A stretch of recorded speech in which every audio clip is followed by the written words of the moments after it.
Good morning, welcome back to Built by Bo. Today I'm in the trailer again with Smokey. We're getting close to getting this out of the trailer. I'm gonna get it out of the trailer today. My buddy Dayton gave me a Hayden fan 16-inch to install into the car, so while I have my tools in here, I'm just gonna install the fan. I made a bracket for it and I'm gonna hang it off of my upper rad support bar that I made. It fits in there perfectly. I've got my wiring started to be made. I'll plumb a relay and the power wires and stuff, and then I'm going to tie it into the pimp computer. So that will be after. But for right now, I'm going to get these riv nuts put in and get this fan installed, and we'll get this out of the trailer. So let's get on it.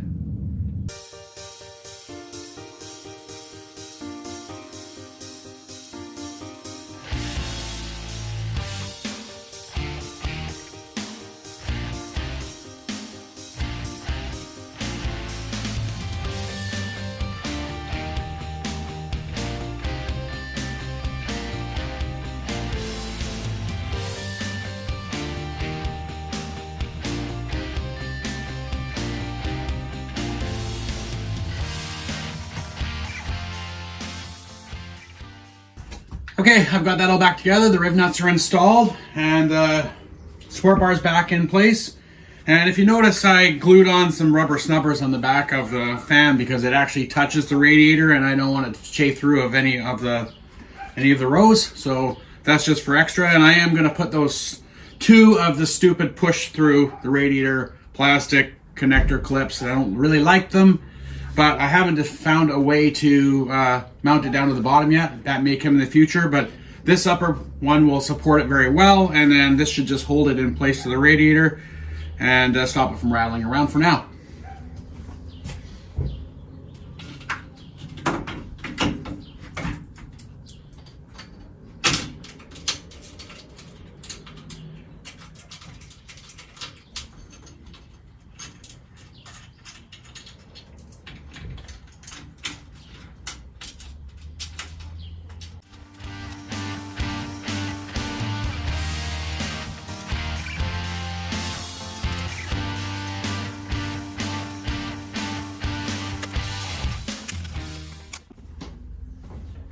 These are the plastic pieces that I don't care for.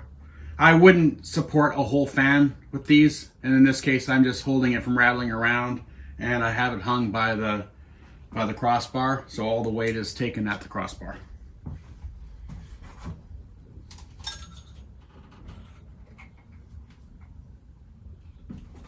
Okay, so change of plans. I'm not running those stupid push-through plastic things. I didn't have the heart to go right through the intercooler, and there's not enough room to get it in there without scratching stuff, so I've temporarily secured the bottom, and I'm going to make a proper bracket for it out of metal or aluminum, and we're going to make it proper. So we're just going to continue on with everything else.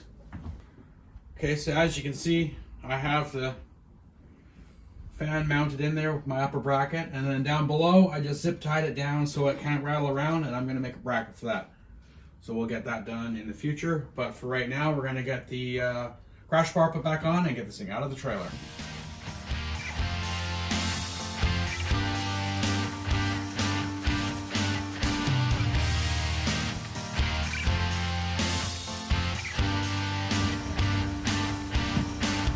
I'm going to get the truck and hook up and get this thing out of here. See you in a second.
All right, we've got it out of the trailer. Now we can do some other stuff to it. Maybe we should go for a drive around the block with no bumper and no headlights? Maybe? Well, first thing we need to do is hook up some sort of wastegate control so we don't over boost this thing going around the block. So I'm going to do that now.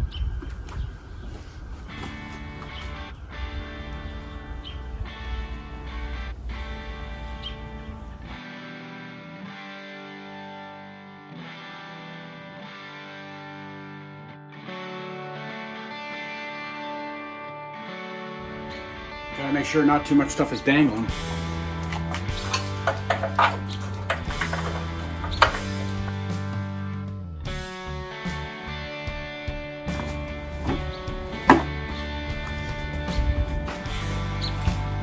Okay, little drive.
So that's where we're going to leave it for right now. I'll get back here tomorrow or the next day with some updates on the wiring and the rest of the stuff that we need to get done. Good morning, next day. Well, it poured rain all last night, but today the sun is trying to come out. Maybe we can get a little bit done. So yesterday off camera, I made another bracket for the bottom of the cooling fan, which I'm going to put on the bottom of the cooling fan and fasten it properly because I just don't like those plastic push connectors. I don't want them to go through the intercooler. And if you ever have to remove the fans for anything to access anything, it's through the cooler and it's a big rigmarole. So we're gonna do it proper. So we'll get this fastened on. I also got some line to run from the intake manifold to the wastegate solenoid and then over to the wastegate so we can get that done. I also have to plumb the harness for the fans and find a spot for the relay, as well as I need to run the boost line through and plumb the boost line. I have a little bit of wiring here to tidy up, as well as some important thing that I forgot is I have to plumb in the air intake sensor, so that has to be done. So I'm gonna get onto that and I'll see you after that. All right, a little bit of an update next day. So basically what I've got done so far is I've got the car up on stands. I've got the brakes all bled with the line lock, so that stuff's all done. No leaks there. I have ran the wires in for the line lock, but I haven't hooked that up yet. I have installed a relay and got the fan harness ready to hook up. I also have eliminated the bottom of the fan that I didn't like. I actually made new mounting. I'll show you that in a second. And hooked up all the rest of the vacuum lines as well as the boost gauge. Over here, you can see I have got a pile of just miscellaneous pipes and fittings, air filter, etc. This is all stuff I had left over from other projects, and the Ganari system did not come with a colder intake, so we're going to just see what we can use out of these pieces, and then I'm going to make that work somehow, so we'll get to that. I'll grab the camera and I'll show you what I've done with the rest of the stuff. So we'll start off with the boost gauge. I have ran the factory white line that comes with the gauge just down through the dash, and at the bottom I've connected it to the factory style line that we saved from when we pulled the engine out, that I mentioned in a previous video that it's good line to keep because it's like a durable, thick line. You'll see it in a second.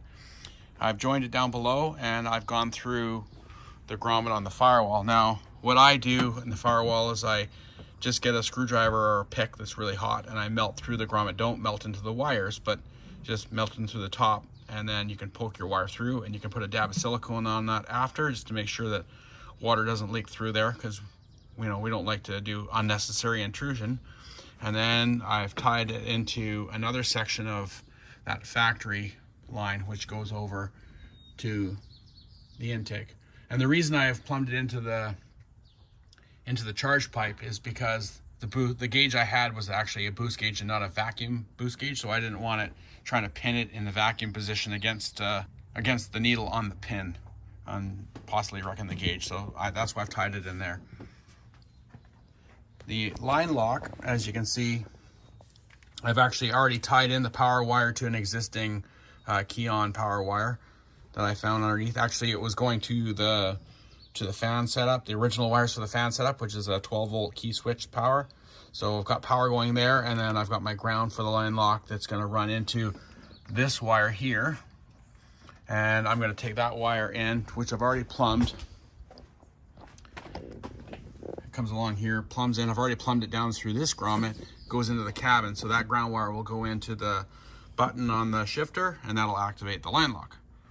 As I mentioned earlier, you can see that I've already tied up all these boost lines and stuff like that and hooked up the air intake sensor. I have mounted the fan relay on the side here, and I've also ran the fan wiring down through. Made a nice junction here, so you can disconnect the fans if you want, and I'll tie that into the relay. So the fan will be next, and then I'll show you the underneath, what I've done with the bottom of the shroud.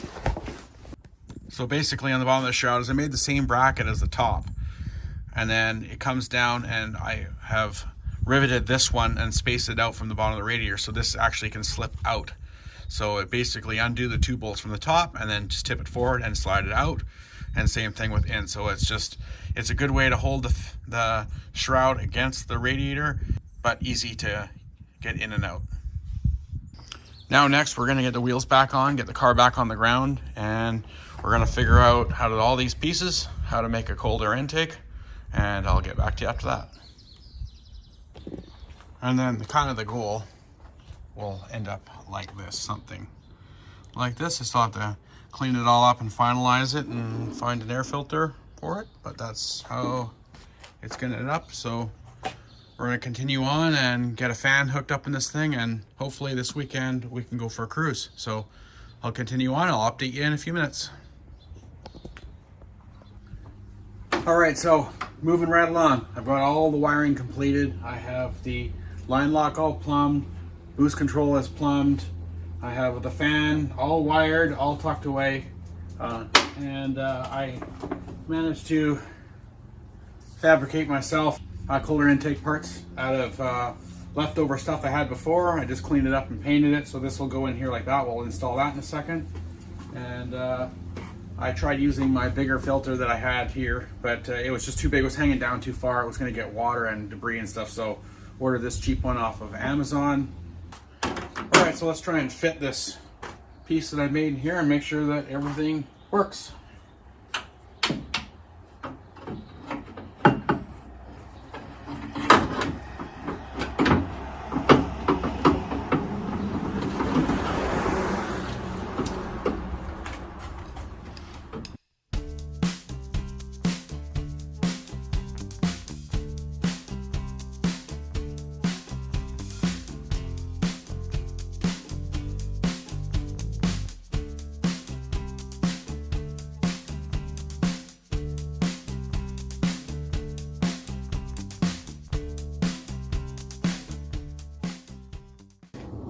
All right, so there you have the cold air intake, all attached in place through the factory hole, down and tucked inside the fender. Now, the air filter, you might want to take the air filter off to do your bolts for your bumper and stuff, because it'll be in the way, and it's all accessible and easy anyway. So other than that, we're gonna grab the laptop next and make sure that the fan comes on at the appropriate temperature. See you then.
All right, so that's gonna finish it for today's video on this car. I gotta get down to the insurance office, get some insurance so we can actually road test this car and get some tuning done on it, so that'll be next. In the meantime, I have to get all the fuel system put back on the Turbo Mustang. All the parts are here, so I gotta get going on that. And then I wanna thank you guys for watching. Like and subscribe if you like the videos, and I'll see you next time.